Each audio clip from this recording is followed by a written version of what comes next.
विधानसभा में एक को टिकट मिलने वाली है सर, किसी को भी मिल जाए, उसमें राम भगत शर्मा हो भी सकते हैं, नहीं भी हो सकते। मसूदपुर की बात करें तो यहाँ से लगभग 1526 वोटों से जेपीजी को जीत मिली है, 1000 प्लस वोट यहाँ बीजेपी को भी मिला।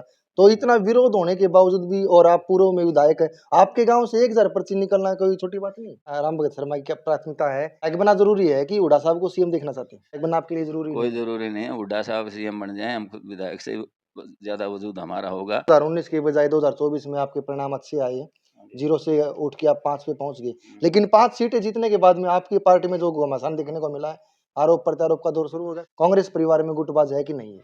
कोई गुटबाजी नहीं है। अगर गुटबाजी नहीं है तो हमारी सलजा ने ये क्यों कहा था परिवार में गुटबाज है, और ये आगे भी रहेगा अगर आला हाईकमान इसके ऊपर स्थित नहीं है। किरण चौधरी ने हुड्डा साहब के नाम लेकर कटाक्ष किया कि उनकी श्रुति चौधरी की टिकट कटवाने में भूपेंद्र सिंह हुड्डा कहा था। बाकी हुड्डा साहब ने बड़े सोच समझ के साथ, पूरे मंथन के साथ, लोगों की भावनाओं के हिसाब से राव दान सिंह को टिकट दिलवाई। अब बीजेपी हाफ हो गई है, 10 सीटें थी, 5 आ गई, हाफ हो गई। विधानसभा में ये साफ हो जाएगी। 3, 2, 1, 0। नमस्कार, मैं आपका साथी परशुराम, आप देख रहे हो टोटल खबर हरियाणा। इस समय मसूदपुर गांव में मौजूद है। मसूदपुर गांव नारनौंद विधानसभा के अंतर्गत आता है। मेंबर ऑफ पार्लियामेंट के चुनाव में नारनौंद विधानसभा ने रिकॉर्ड तोड़ कांग्रेस को वोट दिया है, और लोगों ने जिस तरह से कांग्रेस पार्टी को प्यार दिखाया है, एक बहुत बड़ी लीड 9 के 9 विधानसभा क्षेत्रों में सबसे ज्यादा नारनौंद की आई है। आज हमारे साथ में बात करने के लिए खास शख्सियत, खास चेहरा, और जो हुड्डा साहब के बहुत ही विश्वसनीय नेताओं में गिनती होती है, प्रोफेसर और पूर्व के विधायक राम भगत शर्मा जी आज हमारे साथ मौजूद हैं। कुछ है जो लोगों का रुझान रहा है, या पार्टी में जिस तरह का मतभेद चल रहा है या मनभेद चल रहा है, उसको लेकर चर्चा करेंगे। और आगे जो 3 महीने बाद आने वाला विधानसभा चुनाव है, उसको लेकर किस तरह की तैयारी चल रही है। गांव में टू गांव में जा रहे हैं और जनसंपर्क अभियान कर रहे हैं। हालांकि धन्यवादी दौरा इसको दिया जा रहा है कि जयप्रकाश जेपीजी की बजाय राम भगत शर्मा भी लोगों के बीच में जा रहे हैं और अभिवादन करें लोगों का, इतना प्यार परिवार के प्रति देने के लिए। सर नमस्कार, स्वागत है। नमस्कार नमस्कार। कैसे हैं सर? बहुत बढ़िया। सबसे पहले आपको रिकॉर्ड तो मिले सर, और यहाँ से एमपी बने हैं चौथी बार जयप्रकाश जेपीजी, उसके लिए बधाई।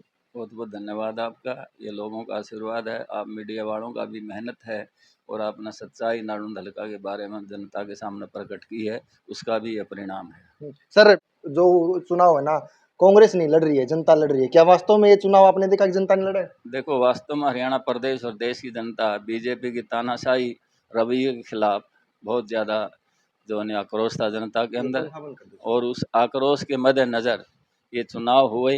हरियाणा प्रदेश में चौधरी भूपेंद्र सिंह हुड्डा, उदय भान जी, भाई दीपेंद्र हुड्डा जी, उनकी 5-7 साल की लगातार मेहनत, उनका पसीना, जनता के अंदर जो विश्वास उन्होंने पैदा किया, और बीजेपी की जो जन विरोधी नीतियाँ थी, उन नीतियों को लेकर लोगों को जागरूक किया, उसी का परिणाम था कि हरियाणा प्रदेश और देश की जनता ने मोदी जैसे तानाशाह के घमंड को चकनाचूर किया है। मसूदपुर की बात करें तो यहाँ से लगभग 1526 वोटों से जेपीजी को जीत मिली है, 1000 प्लस वोट यहाँ बीजेपी को भी मिला।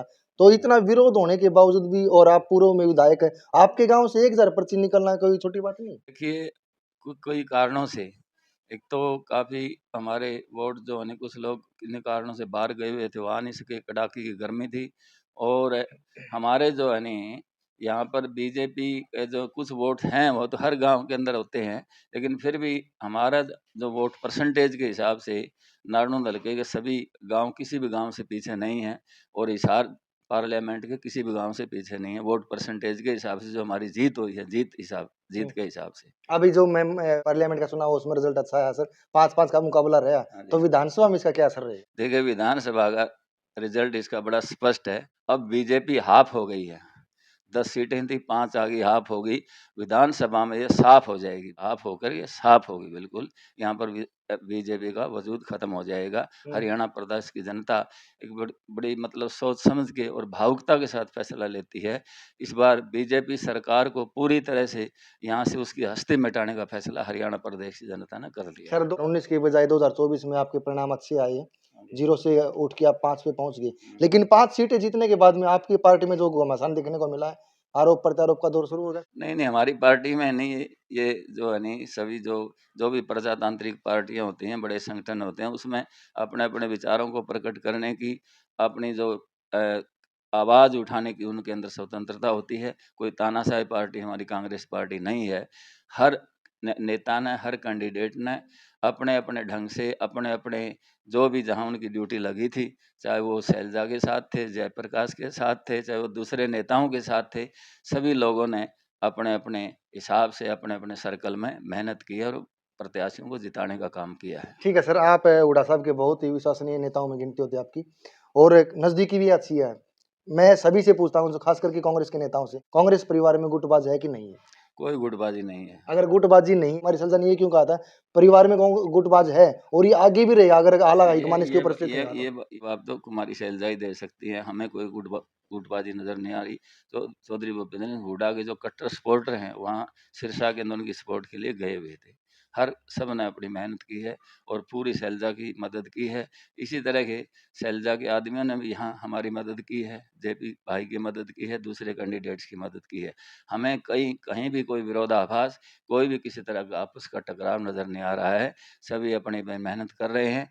पार्टी उभार में है, पार्टी की सरकार बनेगी, बीजेपी जा रही है, कांग्रेस आ रही है, इसमें कोई शक की बात नहीं है। तो ऐसे समय में जो आदमी के व्यक्तिगत जो आकांक्षाएँ होती हैं, जो पर्सनल एम्बिशंस होती हैं, उनका थोड़ा बहुत कभी-कभी टकराव हो जाता है। वो हर संगठन में होता है, हर परिवार में होता है, हर पार्टी में होता है। अनुमान लगा रहे थे सर 7 से 8 सीट कांग्रेस की आ सकती है, जिसमें से एक भिवानी भी थी। लेकिन भिवानी का जैसे ही रिजल्ट आया, किरण चौधरी के ऊपर आरोप प्रत्यारोप शुरू हो गए। किरण चौधरी ने हुड्डा साहब के नाम लेकर किरण कटाक्ष किया कि उनकी श्रुति चौधरी की किरण टिकट कटवाने चौधरी में भूपेंद्र सिंह हुड्डा का हाथ है। वो किरण चौधरी जो इसका जवाब दे सकते हैं, हुड्डा साहब दे सकते हैं। मेरे पास इतने ज़्यादा वो मेरा वर्चस्व नहीं है कि मैं एक अधिकारी की बयान इस तरह से दे सकूँ। बाकी हुड्डा साहब ने बड़े सोच समझ के साथ, पूरे मंथन के साथ, लोगों की भावनाओं के हिसाब से राव दान सिंह को टिकट दिलवाई, जयप्रकाश को टिकट दिलवाई। हा हार और जीत के कई और कारण भी हो जाते हैं, सिर्फ टिकट की अलॉटमेंट ही नहीं। आनंद विधानसभा की मैं बात करूँ तो सर लगभग 50-52 साल का रिकॉर्ड तोड़ दिया, हाँ जी। क्योंकि 2024 में जिस तरह से पार्लियामेंट में लोगों ने वोट दिया है, वो कांग्रेस के लिए इतिहास बन गया है। जी। तो अब विधानसभा का चुनाव है, विधानसभा के लिए क्या उम्मीद करते हैं सर और किस तरह की तैयारी आप कर रहे हैं? ज़बरदस्त तैयारी है। वैसे मुझे जहाँ तक मेरी व्यक्तिगत मेरी जो मेहनत है, मैं पिछले 25 साल से लगातार विधायक बनने के बाद हल्के के अंदर सक्रिय हूँ। हल्के के लोगों के बीच रहता हूँ, उनके दुःख-दर्द में, परेशानियाँ में उनके अंदर शामिल होकर उनको उनका निदान करने की हर संभव कोशिश करता हूँ। और मैं कई बार हल्के के अंदर जा चुका हूँ, हल्के के जन-जन के अंदर मेरी पहचान हो चुकी है और इमेज क्या है वो तो जनता आपको बताएगी प्रोफ़ेसर राम भगत की। लेकिन आज हल्का नारनूल के लोग ये कह रहे हैं कि भई आपको तो इस हल्का के जो सूबे जाने लगे हैं, आप टिकट लेकर आओ, आप बाकी चिंता हमारे पर छोड़ दो। सर 45,000 जो 700 की लीड जेपीजी को मिली थी, उस लीड में संगठन देखा गया था। परिवार कांग्रेस का सभी के सभी नेता तैयारी कर रहे थे। विधानसभा में एक को टिकट मिलने वाली है सर, किसी को भी मिल जाए। उसमें राम भगत शर्मा हो भी सकते हैं, नहीं भी हो सकते। तो उसका क्या फैक्टर रहेगा और जब क्या संगठन मिलकर वो चुनाव लड़ने वाला है? वैसे न होने का मुझे लग नहीं रहा इस बार, हुँ। क्योंकि हुड्डा साहब की तरफ से हमारी टिकट लगभग फाइनल है और हर हालत में हमें टिकट मिलेगी। हम इलेक्शन की तैयारी कर रहे हैं। लेकिन फिर भी अगर कोई हाईकमान की या किसी हुड्डा साहब की कोई बहुत बड़ी मजबूरी हो जाती है, तो प्रोफेसर राम भगत जो भी हुड्डा साहब का, उदयभान का, आला कमान का, राहुल गांधी का, हमारे खड़गे साहब का मैंडेट लेकर आएगा, जो आदेश लेकर आएगा, उसकी दिल जान से मदद करेंगे, जैसे हमने जयप्रकाश की मदद इस चुनाव में की है। दूसरे ने तैयारी कर रही है सर और धन्यवाद इस दौरा भी शुरू कर दिया उन्होंने तो हाँ। जेपीजी के आवागमन में। तो वो बोलते हैं कि हुड्डा साहब के आशीर्वाद से हम चुनाव लड़ेंगे। तो हुड्डा साहब किसको ना आशीर्वाद देने वाले नारायण में? ये बात तो हुड्डा साहब ही बता सकते हैं नहीं। हुँ। आशीर्वाद देने वाला व्यक्ति ही बता सकता है किसको आशीर्वाद देंगे।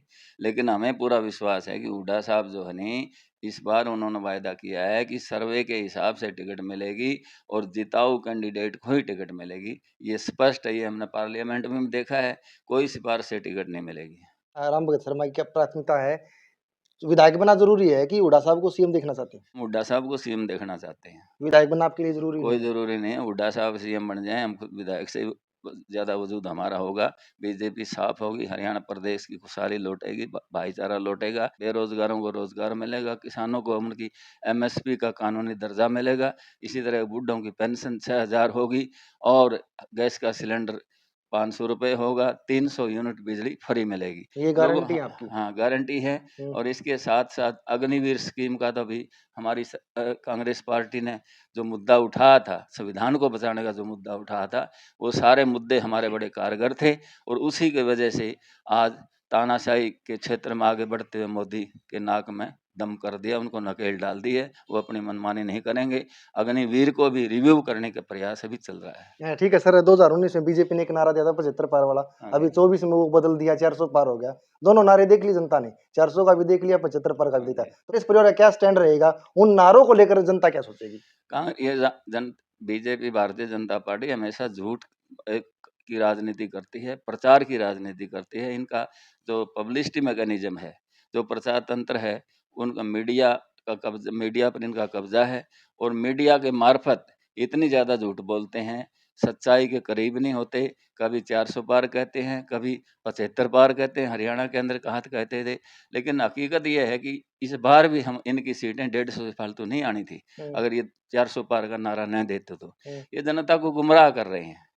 देश के प्रधानमंत्री के लेवल का आदमी जनता को गुमराह करे, उनको हकीकत को जानते हुए, और आज लोगों ने इनकी आंखें खोल दी हैं।